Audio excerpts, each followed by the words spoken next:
जय श्री राम, जय श्री महाकाल, भारत माता की जय, वंदे मातरम। अभी जिस प्रकार से जो चल रहा है अभी आज के समय में यूजीसी को लेकर, आरक्षण को लेकर और ये सब जो चीजें चल रही है ना भाई, लगातार जो बढ़ रही है सड़कों के साथ जो ये अत्याचार किया जा रहा है बीजेपी सरकार के द्वारा। तो एक बात कहना चाहते हैं मोदी जी, आप बीजेपी को बदनाम ना करें। बीजेपी आपकी बाप की पार्टी नहीं है। बीजेपी को बनाने के लिए श्रद्धेय अटल बिहारी वाजपेयी जी ने अपना खून पसीना बहाया है। जिनकी विचार क्या थे, उनके विचार क्या थे, उसके बारे में सोचो। और जिस तरीके से आप अपने मन से अमित शाह और मोदी जी जिस प्रकार से कर रहे हैं, ये बहुत ही गलत है। और अगर आप इसी तरीके से आपके कानून रहेंगे तो भाई मोदी जी और अमित शाह को बीजेपी से बर्खास्त किया जाए।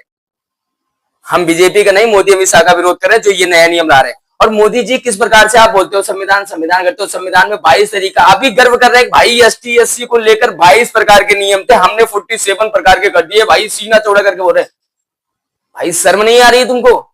तुम देश के प्रधानमंत्री होकर एक ही समुदाय को अलग अलग प्रकार में बांट रहे हो। आप बोलते हो सबका साथ सबका विकास, और आप एक हिंदू समाज को ही अलग अलग में बांट दिए, एक दूसरे में मरने गड़ने के लिए छोड़ दे रहे हैं। और भाई रही रिजर्वेशन की बात, तो हम चाहते हैं ठीक है रिजर्वेशन मिले। एक आईएएस अधिकारी के लड़कों को रिजर्वेशन मिल रहा है, मिनिस्टर के लड़कों को रिजर्वेशन मिल रहा है, यहां तक खुद के हमारे देश के प्रधानमंत्री ओबीसी हैं। भाई अगर उनके भी बच्चे होते तो उनको भी रिजर्वेशन मिलता है, उनको भी आरक्षण मिलता है। और कोई टैक्सी चला रहा है मिश्रा जी, कोई टैक्सी चला रहा है राजपूत साहब, तो भाई उनके बच्चे अमीर हैं, उनको कोई रिजर्वेशन नहीं। उनके बच्चे 90 नंबर पढ़ लिख के ला रहे हैं, भाई उनको कुछ नहीं। एक आईएएस का बच्चा, एक आईपीएस का बच्चा 40 नंबर लेकर आ रहा है, वो ओबीसी एसटी एससी है, उनको मिल रहा है।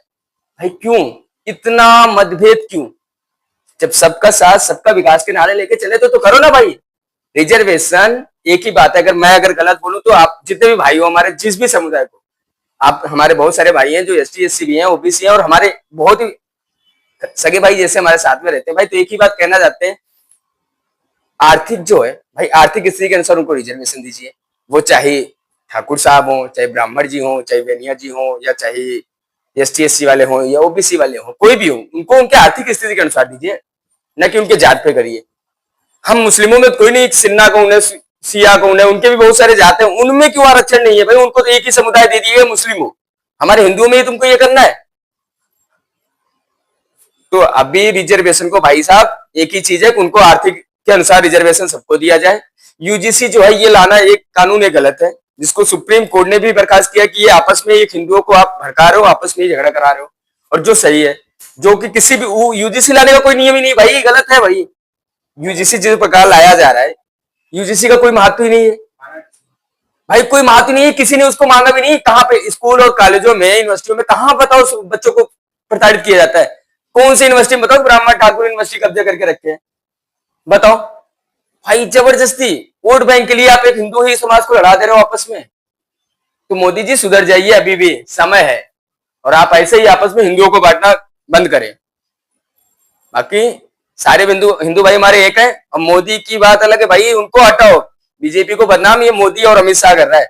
बीजेपी उनके बाप की पार्टी नहीं है। बीजेपी को बनाने वाले श्रद्धेय अटल बिहारी वाजपेयी जी हमारे हैं, और उनका भी भाषण सुन लेना रिजर्वेशन के बारे में, उन्होंने क्या बोला था। तो ऐसे महान व्यक्ति की पार्टी को बदनाम ऐसे लोग कर रहे हैं। जय श्री राम, जय श्री महाकाल।